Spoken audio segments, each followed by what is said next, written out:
Hey, beautiful people, this is me, the Infinity Midwife, coming to you once again. I hope you're taking care of your minds, your hearts, and your entire being.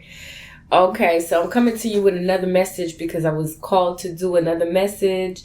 And this is pertaining to my personal experience, and I hope that it can help maybe one of you, recognize the type of experience you had growing up, and it can maybe help you on your journey. So how amnesia saved my life.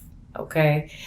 My mind is built different. I will say that. And the way I receive information, I analyze information, I organize the information, and then I solidify the information, or I classify the information is going to be different from everybody. And I feel like with my life experience, I feel like this video can be of significance for someone who has gone through similar experience. Okay. Now, I needed to share this because, again, as we are all awakening on our journey, we are all on our different path on our journey. And so I feel like, I'm being called to share this experience so that, it can maybe help you on your journey, maybe better understand, parts of your journey. So how amnesia saved my life. First of all, for those that don't know, I would suggest you to go look at my first series of the videos that I've put on my channel, which is pertaining to my personal story, where I dive greatly into the type of background that I have, into the type of childhood environment and dynamic I grew up upon, and then, the person that I became and the type of shadows that I had to experience due to my upbringing, and as well due to my my inheritance. So if you have time, go check those videos out. They are resourceful. Okay. So why do I say amnesia saved my life? So first and foremost, we are all going to experience life on this planet. Every individual is going to experience life with a certain background, a certain biological background, a certain soul background. So we all have our own soul signature. Everybody comes here, whether it's encoded into your DNA, whether it's with your spiritual or your soul background, you're coming in here with baggage. You're not coming here empty-handed. Some people may come into this dimension and they've been here fairly recently, but a lot of us have been coming back for more than one time over into this planet, into this realm, to complete out lessons, to close out cycles, to break generational curses. And I'm one of them. Okay. So how did amnesia saved my life? First, I was, when I was growing up, fairly in my early years, I was molested. I was molested for, it was ongoing, and I cannot say clearly how long it has been or how long it lasted, but I can say it's in between the ages of 3 and 7. Okay. I was molested, and now I'm getting, more vibrant memories of that. And so how my mind dealt with the abuse and the molestation, my mind was able to take that memory and encapsulate it in a box and put it away down and bury it deep in my subconscious. Okay. So every time there would be an episode, because it was a continuous thing, it was a continuous cycle for over years. Okay. So it would be over to a family friend's house, to where, I would go, and I was not alone. I would go, and on the weekends, and things would happen on the weekend.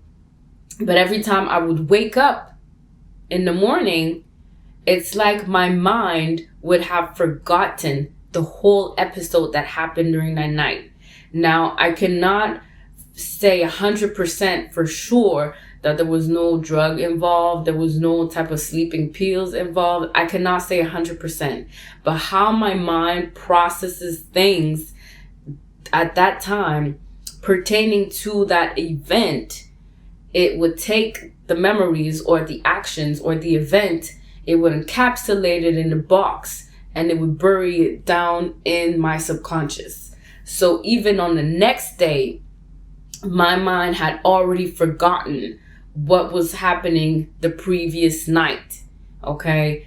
And so I was able to go about my day. I was able to, just be a child, because I feel that I've come over to this planet many, many times, and this lifetime was the end all of that chapter. Okay. So the way my mind was built so that whatever memory that was shocking or traumatic for me, it was not something that was being continuously relived in my memory.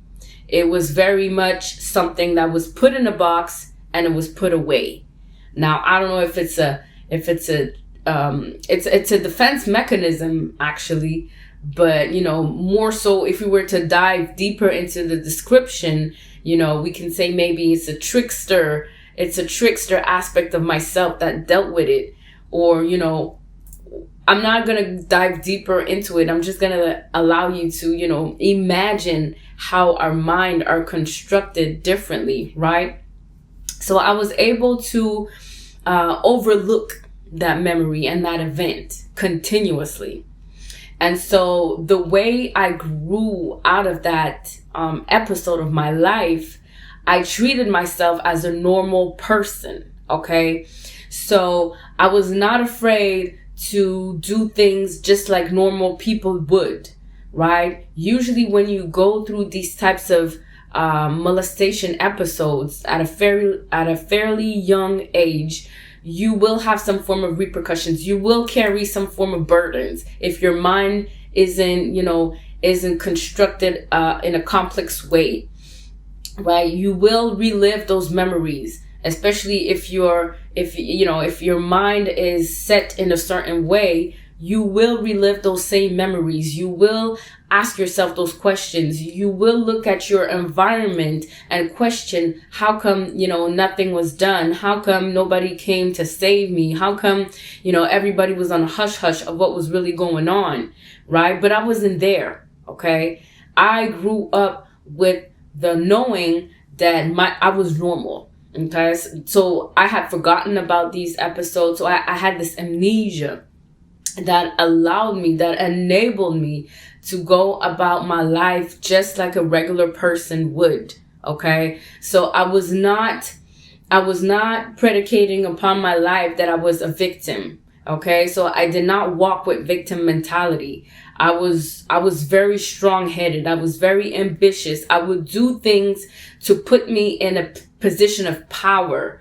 I was not trying to, complain about the things that I thought I couldn't do, or no, I was very much a fighter.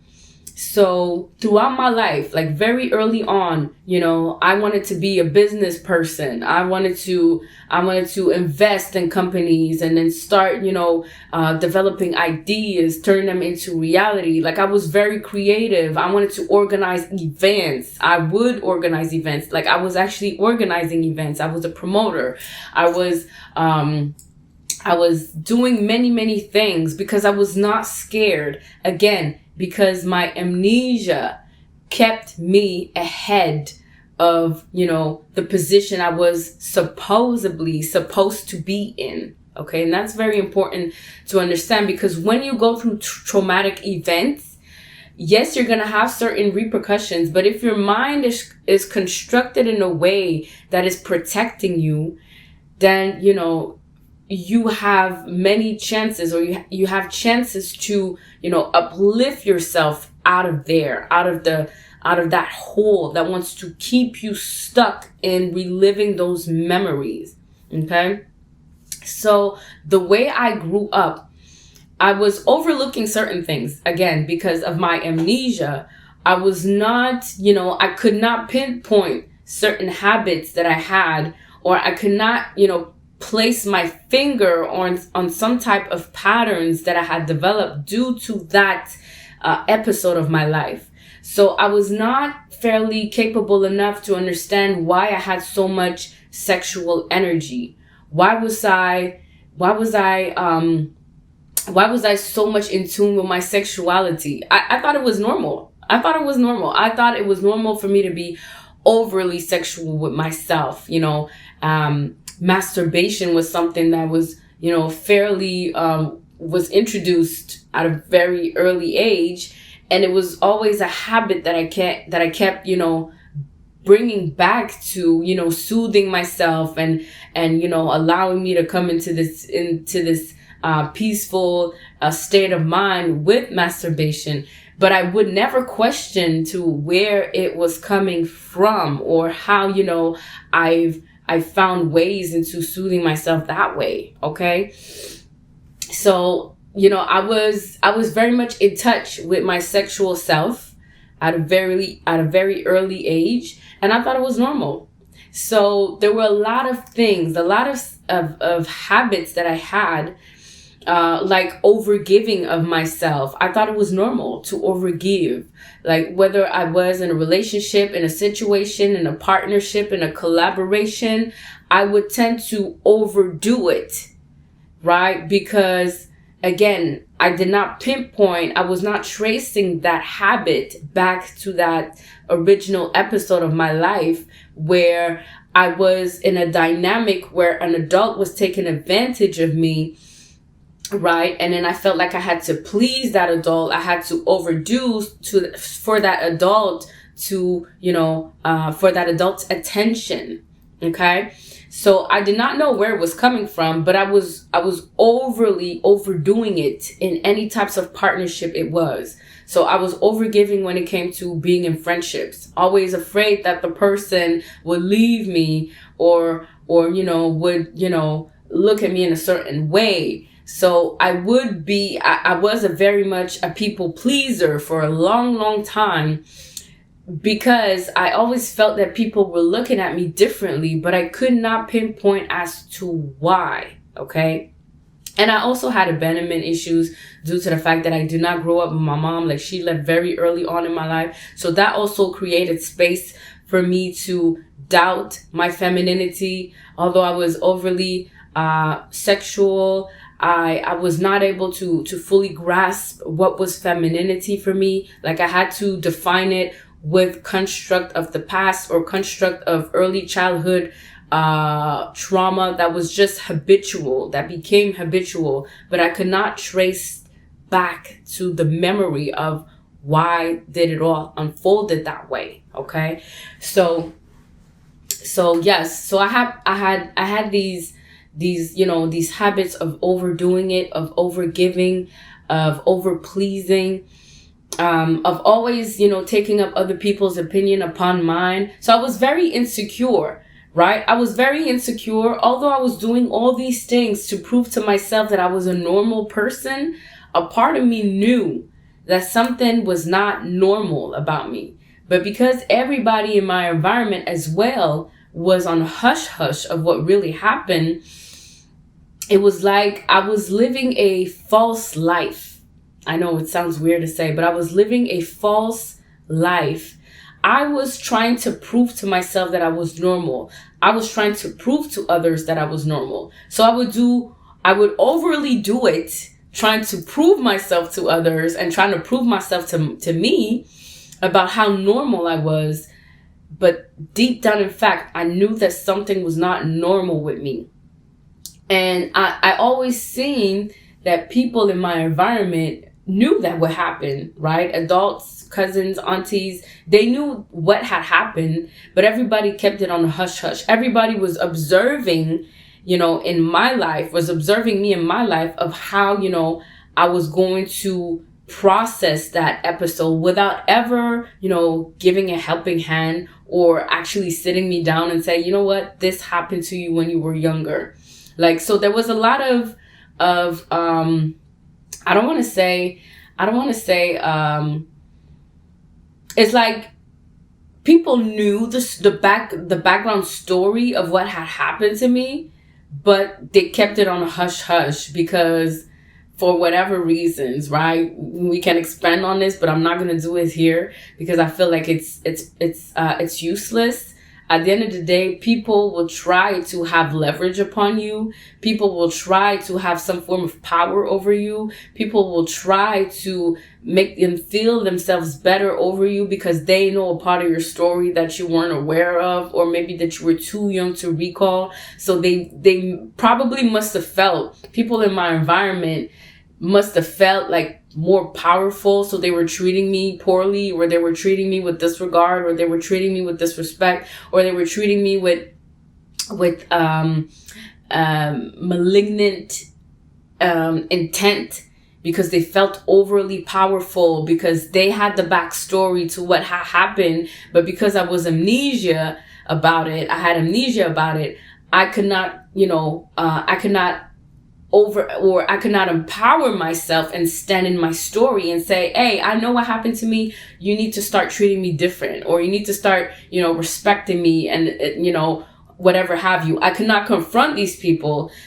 This is why I felt like I needed to be in a position where I was overdoing it, over trying to get people's validation, over trying to get people's appreciation and respect. But because there was this miscommunication or this denial of ever telling me the truth, or for me ever questioning what really had happened, they felt like they were in an upper position of power over me. And I felt like I was in an inferiority position towards them. So that's why I was always overgiving, overpleasing, overhelping, overdoing, over trying to get people's validation, people's appreciation, people's respect, people's love. And it's only in my 30s, okay, that I was able to get re-traumatized through a relationship. And now that I actually can say this clearly, I had attracted that partner that had similar traits, similar physical traits to that original abuser. And I want to also say this. I know it's triggering, but I needed to make that video today because I feel like amnesia is something that many of us maybe went through. Like those that are their mind are shaped different. I feel like it was a gift, but at the same time, it became poisonous. Okay. And I'll tell you that in a minute. So let me just stop this video here and we'll get into part number 2. See ya.